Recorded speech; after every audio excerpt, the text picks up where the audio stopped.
I'm Adam Wadewitz, Chief Winemaker and Joint CEO at Tolpuddle Vineyard. And this is David LeMire. G'day everyone. Joint CEO and... Indeed.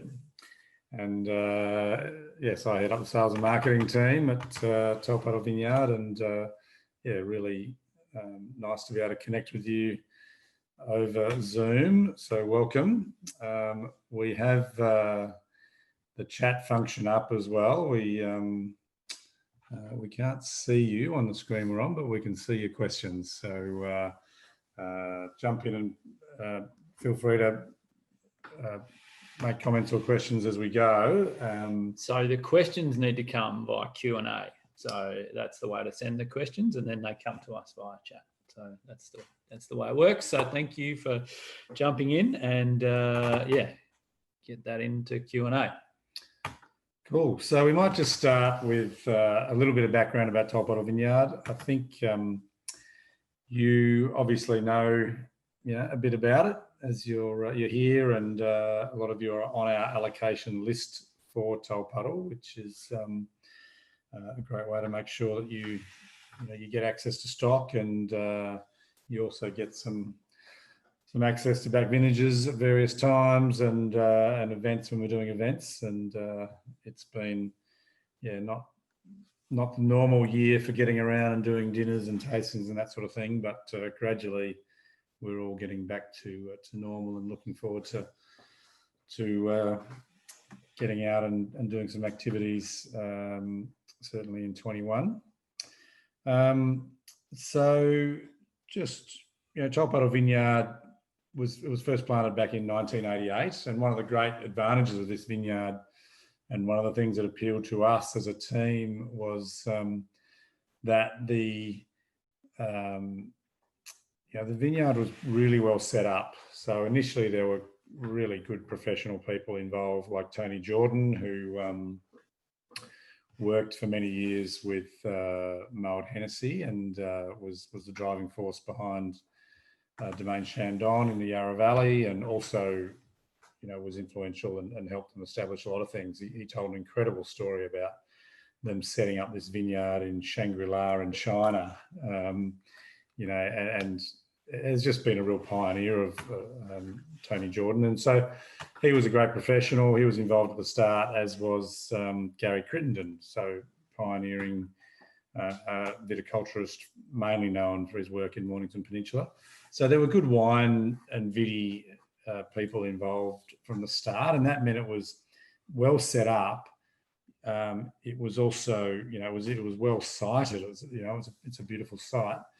But it also wasn't a sort of vineyard that was full of 10 different varieties. So it was Chardonnay and Pinot Noir.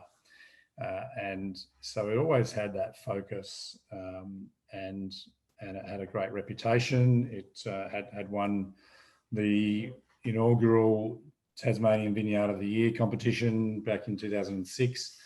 Had a great reputation, and the fruit was going into some terrific wines like Eileen Hardy, like Yatana, like Heemskirk, throughout the 90s and 2000s.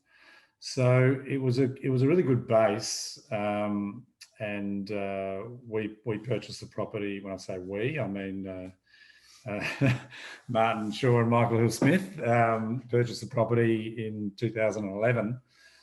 It was raining in the Adelaide Hills, and I think part of their motivation was escaping this really tough Adelaide Hills vintage in February, March of 11.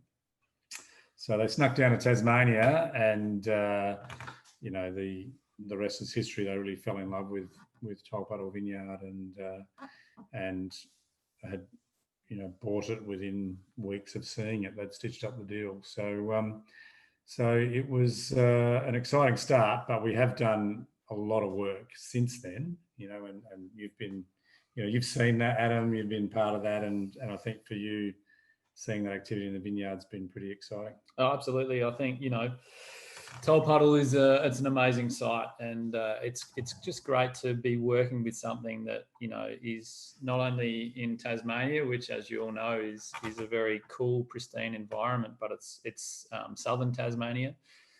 Southern Tasmania just has such unique attributes that work really well with the site of Tolpuddle. And yeah, I think it's just been a fascinating thing. As David said, it was really established by some really good wine brains that brought expertise to this site, and getting to know this site over the last sort of last 8 years has been fascinating for me. And as David said, we had great bones to start with, and then from there, the work that we've put in has meant that we've got so much more out of the site. So that's exciting. Absolutely. And so the first vintage that we made was 12. The first vintage that you made was 13. Yep. And so now you've seen eight vintages there, and you've seen got to understand the climate and the site better. When you think about the sort of fruit that Tolpuddle produces, had you worked with anything like that before? No way. It was I think one of the great joys of, I guess, my looking back on all my times, I think some of the best moments as a winemaker is when you run into special vineyards, and I've probably had a lucky ride in that respect. And from working with great sites in Western Victoria to great sites in Southern Victoria to other sites around Australia. But I think there's nothing quite like the experience I had with Ray Guerin and getting a chance to kind of be right there and to experience Tolpuddle in such a unique place. And I think what is really cool is the you get there and you see silica sands over sandstone, such a wonderful sort of northeast facing site that really reflects that such an interesting part of the world, which is that Coal River Valley, which is uniquely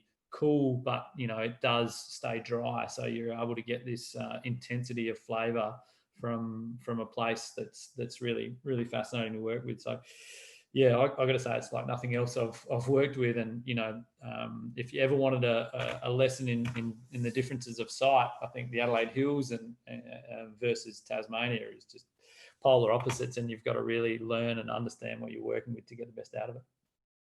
And that sand over sandstone is pretty interesting because I remember tasting a couple of wines from another producer down there who have a vineyard on sand and a vineyard on more clay. Yep. And this was Pinot, and the one on sand was super aromatic and ethereal, and this real beauty.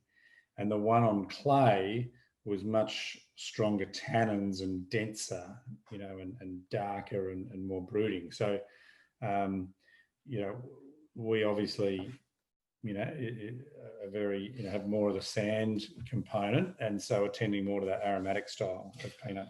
Yeah, I think we always feel that aromatics is just such a critical part of Pinot, and as everyone that's probably on the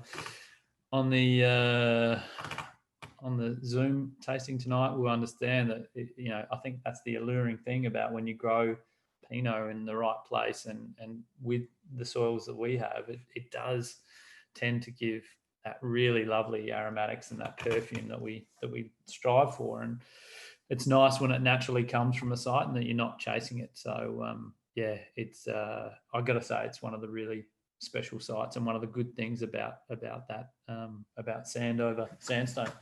Yeah. No, because they do that and they'll send it through to you. Oh, okay. So different. David's trying to reinvent the wheel here, so I'll just keep him in line in terms of the rules of the Zoom tasting. Rules of engagement. So we get to start with Chardonnay, and particularly with the 19 Chardonnay, which was released a little while ago, and some of you will have tasted, some of you will have in your cellars. The Tolpuddle Chardonnay tends to be defined by this really firm line of acid, quite restrained. It's not a fruit bomb, and it's got a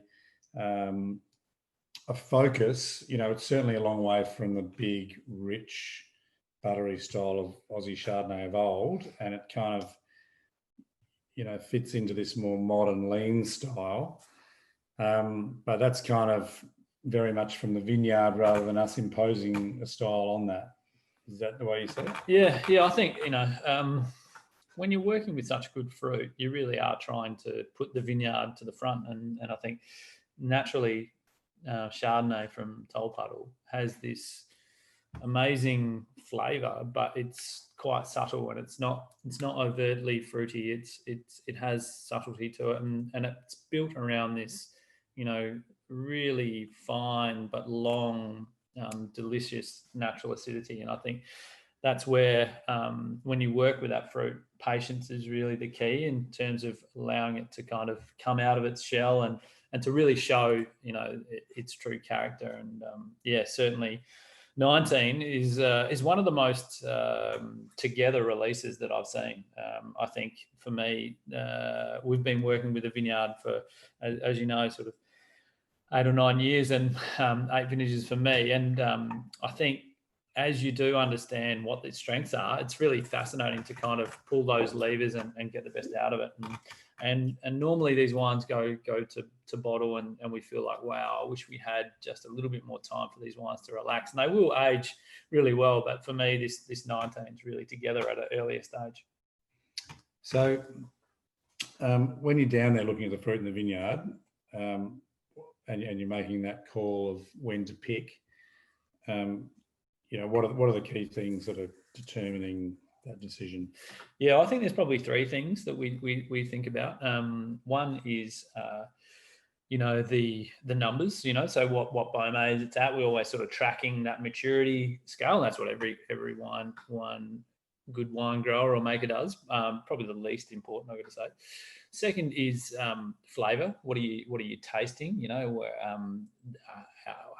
How is that presenting? And sometimes with Tasmania, what's interesting is that you notice as you're tasting, it's usually around when acid starts to decline more than sugar starts to increase. And sometimes that's the opposite on the mainland. But as the acidity falls away, you really start to see this balance come into play, and that's what we're looking for to pick in that window. And the other thing, when you're making, the third thing to consider, which is just as important when you're making wine on a knife's edge, is what's happening with the weather. Do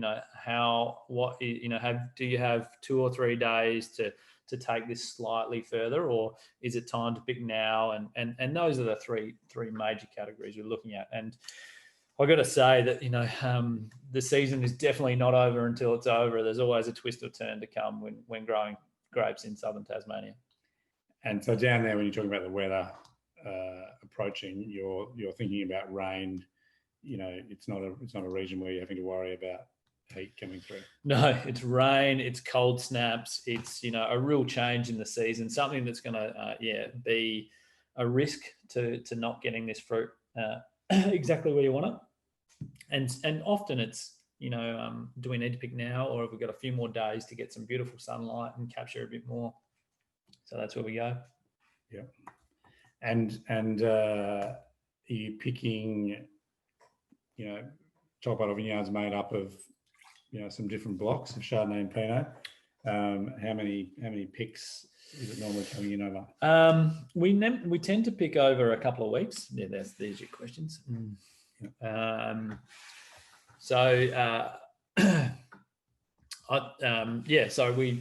It does ripen. It is the same variety across different blocks, and there are subtle differences, but usually it's a matter of days. So we might have one block that's ready on a Monday, and then there might be another block we need to wait till Wednesday, and there's potentially another block that's ready the following Monday. So that you do see some variation.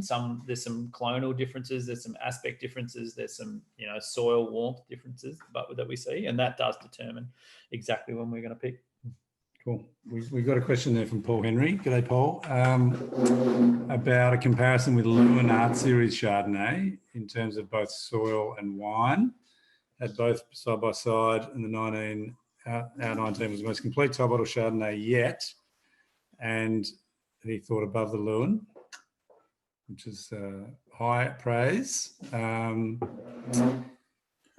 So a comparison with Lewin. Yeah, well, it's interesting. I mean, I wouldn't normally be able to talk to this, but we've seen a Lewin recently in a blind tasting, and I've got to say that wine is really impressive, and so it is high praise. That was 17 that we saw in that tasting. Yeah, it wasn't the current release, but it's pretty remarkable. I mean, the difference. I know it's different clonal wise, so those guys are obviously Mendoza clone, and for us, we are a combination of different clones. We've got some Bernard clones, we've got I10V1, and there's a little bit of a few other clones in there as well. But yeah, we do. I think what we see comparatively is that those, the wines from Lewin and I guess Margaret River more generally are a bit wider. They have a thickness to them, and I think that's kind of a different shape than what we see from Tolpuddle. Tolpuddle has this line of acidity, and you really need to build things around that wine. And so for me, they are very different wines, and both quite amazing in their own way, but very different. It's a good example, though, I think, of like you look at the raw material and you adjust your approach. And in the case of Lewin, they've gone away from malolactic fermentation, which would give more richness and texture. Whereas for Tolpuddle, you're starting with a lighter frame, and malolactic fermentation is a part of it pretty much every year now. Absolutely. Yeah, I think we've got this amazing amount of natural acidity to work with, and I think if we did not think about Malo, the wine would be a challenge in anyone's language. And I think that time thing about making Tolpuddle has become such a great mantra for us all, in understanding that fruit, that it needs time. So the way that we make it is really, about bringing it in, working slowly with it to let fermentation take place in terms of sugar, letting, malolactic fermentation take place, stirring probably a bit more, having smaller oak than we use in the Adelaide Hills, and then we hold the wine, over the vintage, the following vintage, just to give it time to really come together and allow it to sort of evolve. And I think that has really helped us get the wine exactly where we want it, vintage dependent, as it's released. Yeah. And the other question there was about a taste of honey on the palate. Is that a Coal River in some of the earlier vintages? Is that a Coal River attribute? Honey, it's not something I go straight to when I think of Tolpuddle. I think Tolpuddle definitely has a strong flavour. It's hard for me to put it into fruit spectrums, but if we had to, I kind of feel like grapefruit is where I see the flavours. It tends to be lighter, and it's definitely not like a tropical fruit. It's something that's very sort of has a crisp and detailed. And, yeah, exactly. So I'm not sure about the honey one. I don't know, David. What do you think about that? Yeah, I don't know. I mean, maybe it could be something that's a bit connected to Malo, and even though Malo is so different in its perception, it might be 100% Malo every year, but it could have more of an impact on the palate depending on the balance on the fruit and the acid level remaining. So I think each year is a little bit different, and that was a question I wanted to ask was about how your winemaking approach differs in different years, and when you were looking at the fruit in 19, what were some of the things in your mind about, that you might have done differently from 18 or 17 or? Yeah, I mean, as you know, I think like I mentioned before about the dramatic, southern Tasmanian climate, is that you do have such dramatic outcomes, and that is something that we respond to differently every year. And the warmer years, like 18 and 16 and 13 are, we certainly didn't go, we bottled them pre the following vintage, and that's because they were sort of more together. There was definitely less stirring.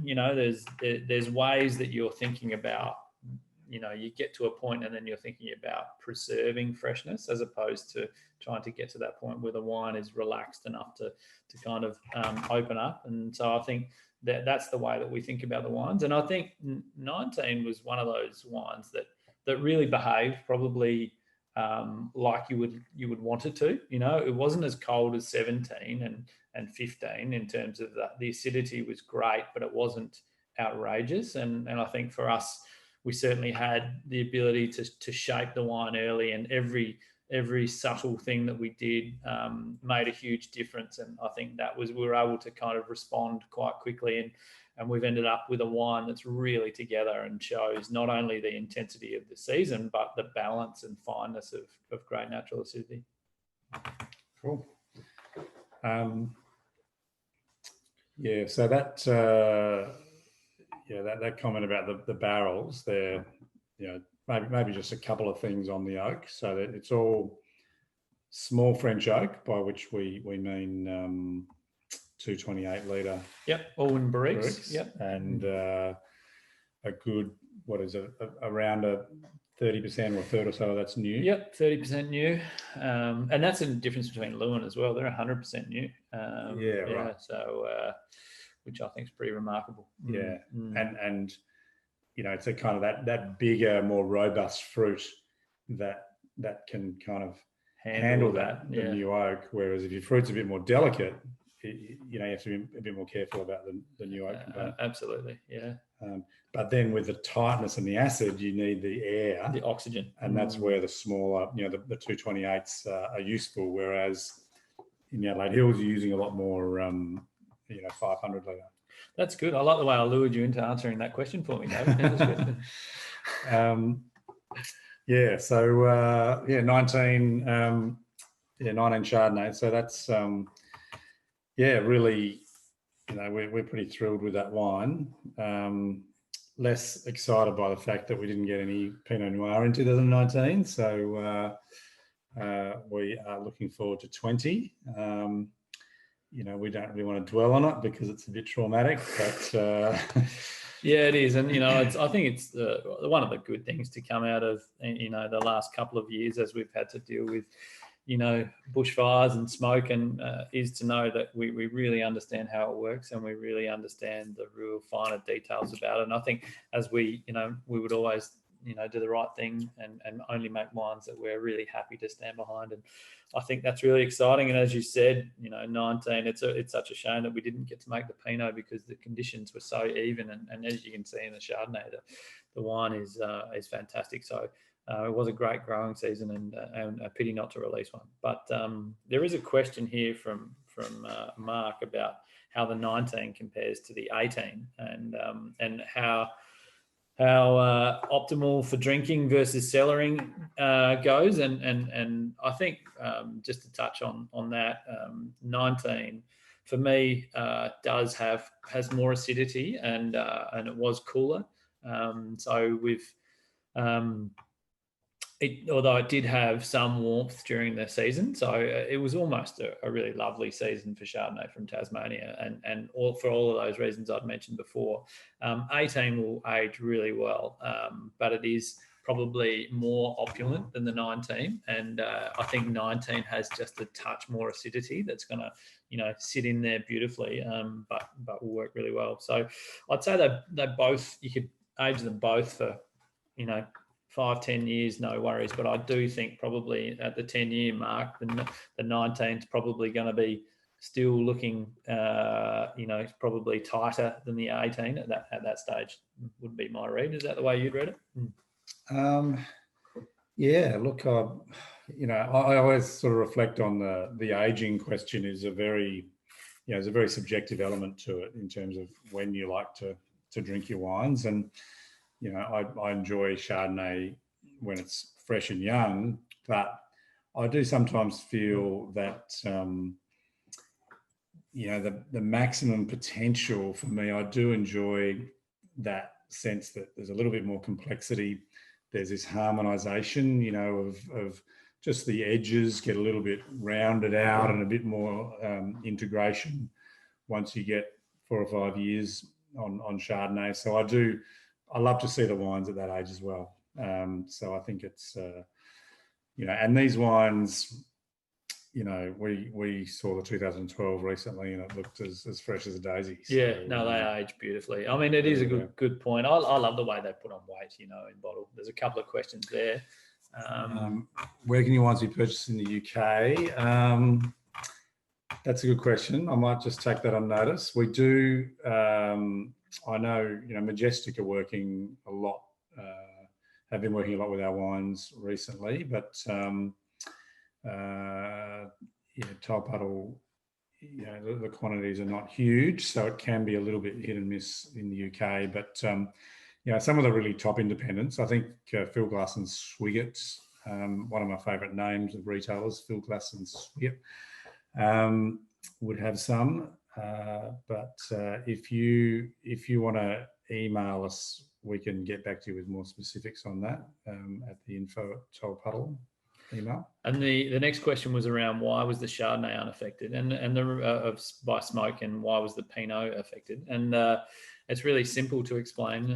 The reason is when you're making red wines, you're fermenting on the skins, and that takes everything and extracts every little component that's been part of that, been taken in by the grapes. And when you make Chardonnay, you handpick and the wine's gently squeezed, and you take this free run portion and the rest of, because the grape juice and the grape skins are separated very early, then you don't pick up minute amounts of smoke that were just perceivable in some of those grapes from the red grapes. So yeah, it's pretty amazing what we've learned about that, and it's really we feel very fortunate that we did have Chardonnay that came through all right. And since then we've seen plenty of people that have suffered smoke. I mean, Oregon, the guys are going through that at the moment. And when we have minute amounts and we can talk about, this sort of stuff, those guys are going to be dealing with much bigger problems, which is a real shame. Yes, I actually wrote a short article for the Wine Business magazine here, and talking about the role of the AWRI, the Australian Wine Research Institute. And they did an amazing job of assessing fruit and micro-ferment wine, where you do a little fermentation, because during ferment, some of the smoke can become apparent, it's not as juice. And what the AWRI did was they were able to get results back within a week. So you could look at the fruit, see what it looked like, get it assessed, and make decisions about picking and what you were going to do before you spend all this money in potentially picking fruit that wouldn't be usable. In Oregon and in California, they had 4 to 6 weeks delay on getting results back, and that you can't really do much about that. No, and I think some of them, some of those results would have been scary as well. So it was pretty.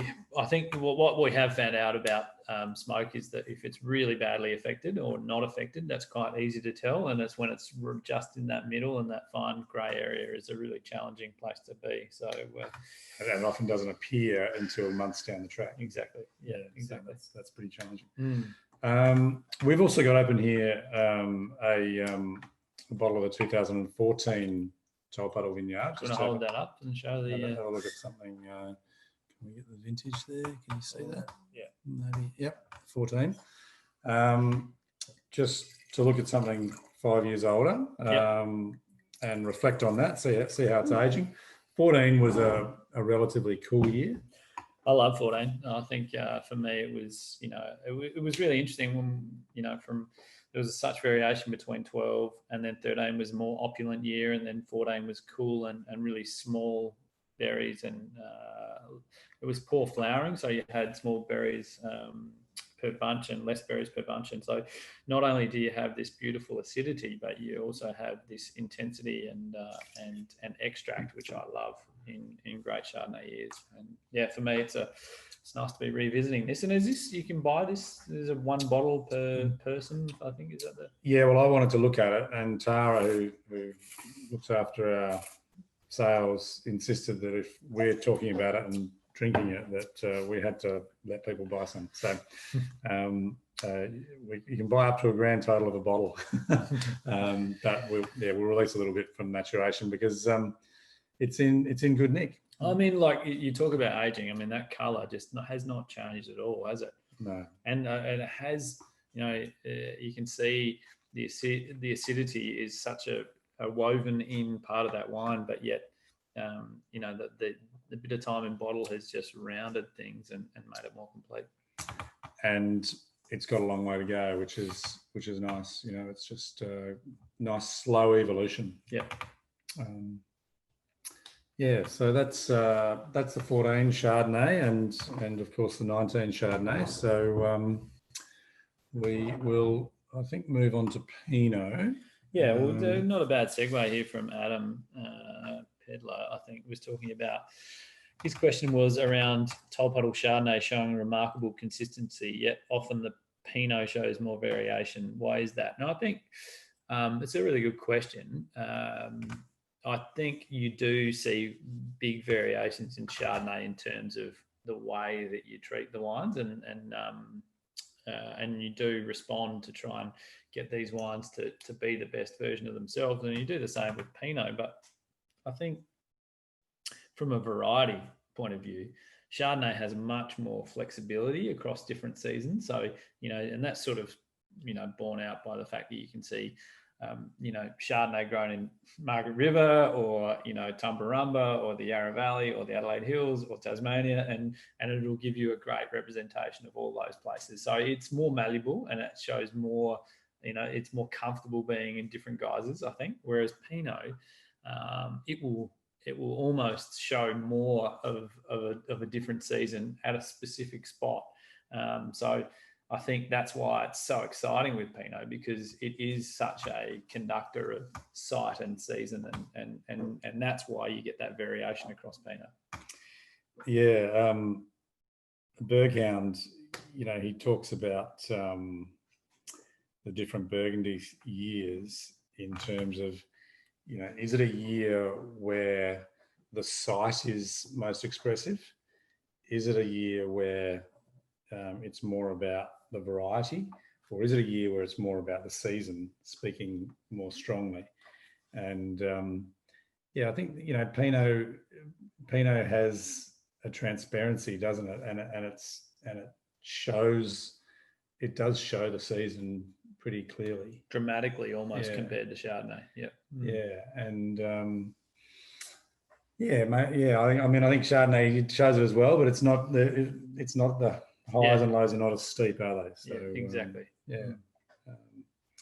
So we've grabbed the 3 last finishes of Pinot. Do you want to start with the 18 or the 16? Why don't we go old to young? Okay, yep. So we've got 16, 17 and 18 Pinot. So that means that Tara's got some up her sleeve to re-release, and 3 pretty different vintages. So 16. Yeah, so 16 was a warm, even year, and much in line with that 13 that I was mentioning, and does have a bit in terms with 18. So I think I kind of group those guys in similar you know, categories, although they do have their differences. 16 was even, and I think the wines have always shown that ability to be accessible early. You know, there was a generosity to the wines. There's a lightness. There's that perfume that we talked about off sand, and I think for me it really shows all that elegance that comes, and maybe a little less muscle than some of the other vintages, but that beauty, I think, was really well received, and, you know, in some parts of Australia better than others. And it is interesting to look at that vintage again and see it with a few years on. And one of the things that strikes me about this 16 is that it's every time we kind of look at it, it's almost like it grows a little bit, you know. And I think that's a really great sign for a wine. Yeah, it did have this kind of lightness and accessibility, at a young age, and it just kind of, gradually puts on a little bit of weight, and but not, it's not moving quickly, is it? It's kind of, it's no, I think, and that's been one of the wonderful things to see when you're working with a great site. You sort of feel like, oh, maybe this wine is so light that it'll only be enjoyed in the the next couple of years. But I mean, looking at it today, it's just looking really alive, and the acidity's there. The brightness is there. The color really hasn't changed much at all, has it? And for me, that's fun to open. Yeah, there is that ethereal kind of nature to this wine. It's got there's a delicacy to it. It's not that muscle and that, as sort of punchy as some vintages. It's got a lovely even palate. You want to read that one? It's talking about the 17 versus the 16, and it really is. 17 was such a different vintage, and you are talking about a cool vintage and a vintage where you had low yields, probably not quite as low as small berries as 14. Yeah, lots of hen and chicken. So that you're gonna have to explain hen and chicken. Yeah. So should we move to 17? It's probably sitting in good space. So yeah, 17. I love. It's probably to this point probably my favourite Pinot release. I remember being absolutely amazed by the 15 when the fruit arrived, yeah, you sort of see that. Yeah, I think that's about right. Focus. So the 17, it just arrived in an amazing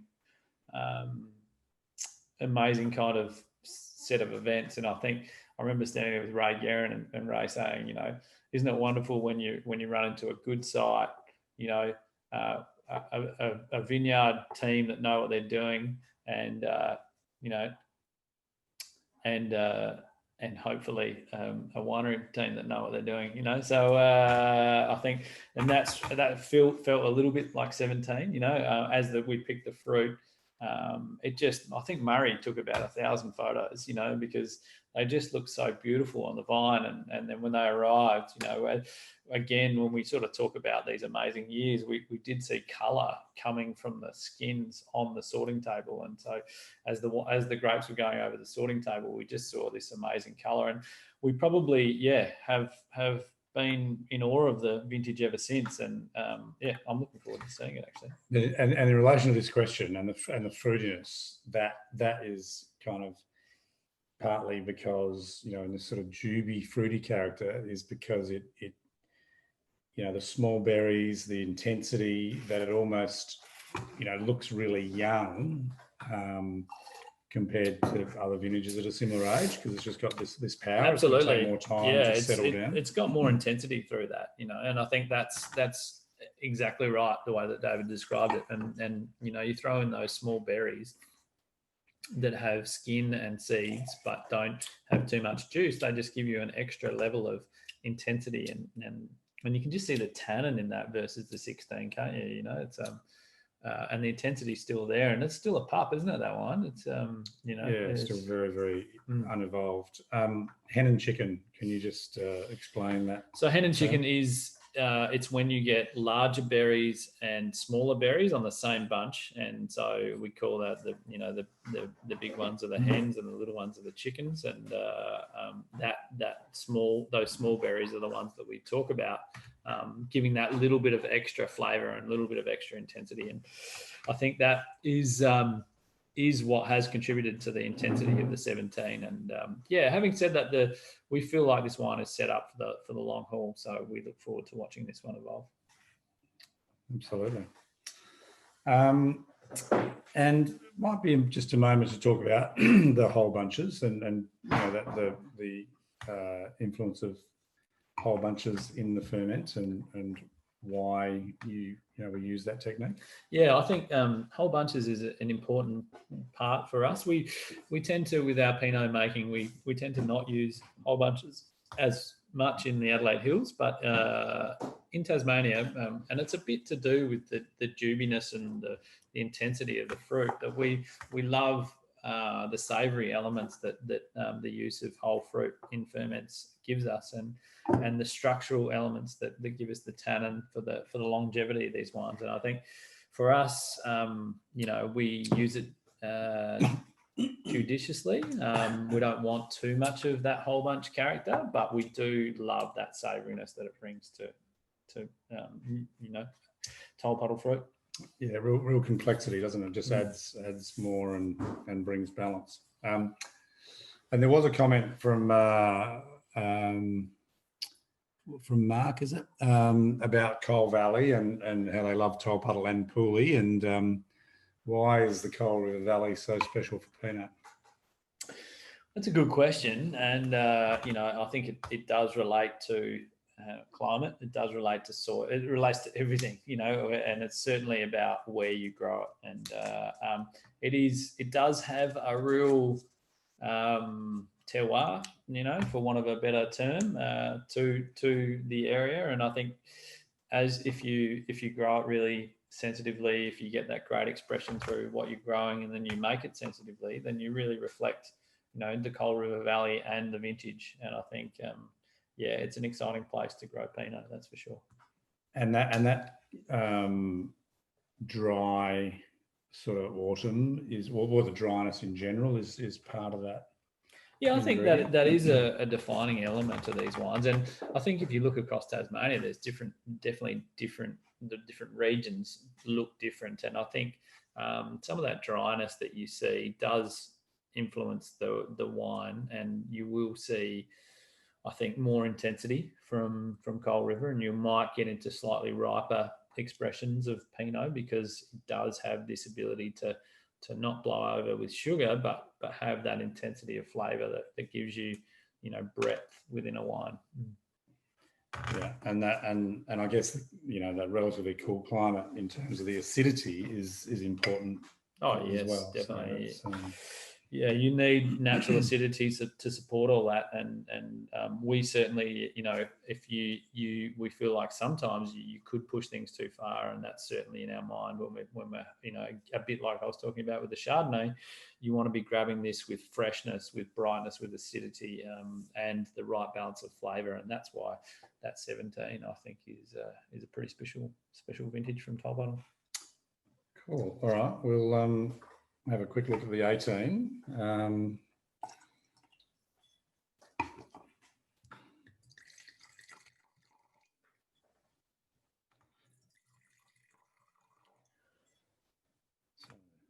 Pinot Noir. There it is. So, do you know a bit about what's the three available, Dave? Is there one? What's what's Tara's offer on the? I think Tara's got a few mixed 6-packs with 2 bottles each of right. 16, 17, and 18. So, we not having any 19, we kind of have these little. We have a bit of set aside in the cellar, and obviously. We want to try and eke it out and make the most of it. So, if people are looking to, have got a gap in the cellar where that 19 would have been, and we re-released a little bit of 18 that we put aside, and then we've just got this little 6-pack. So it's a nice way to revisit if you're short of Tolpuddle Vineyard Pinot in the cellar. So very nice. Yeah, jump in. I think Tara will send an email in the next day or two. Cellaring magnums. I'm hearing that we keep magnums of 17 in our cellar for a while. Maturation time for the 17 Pinot magnums. It's a good question. I think 17 is certainly a great wine to cellar, no doubt. And then the larger format, the better. So that's a tick for longevity. But again, it's a bit like your comment before. It's for me, it's quite personal the way you want the way you like to drink your wines. And I'm someone who likes to see freshness as part of it. I love to see a bit of bottle age, but I'm not for putting the wine away and drinking it in 20 years' time. I think that's interesting. But when you're looking for joy, I think you still want to see a little bit of freshness. So, for me, a 6, 7, 8, 9, 10, they're sort of great. That's a great window to drink, for me, a great vintage of Tolpuddle. How do you feel? Yeah, I mean, I think, it's nice in those years because you're getting that mix. You've still got some freshness of fruit. You're starting to get bottle age character and more complexity from that. So it's always nice if you've got a 6-pack of something to see it at a few different moments. And sometimes you just do get into a beautiful drinking window and you think, well, this is it, And I think the nice thing about wines like these that have got good structure, they've got good fruit intensity, is that, you can open a bottle at 6 years of age, be it Chardonnay or Pinot from Tolpuddle, and go, well, yeah, that's in a nice place. I'm going to drink a few more of those this year, but equally, you don't have to rush because you can happily hang on to them for another 5 or 6 years. That slow evolution, as you mentioned before, is one of the beautiful things about such a great vineyard. Yeah, Pinot is.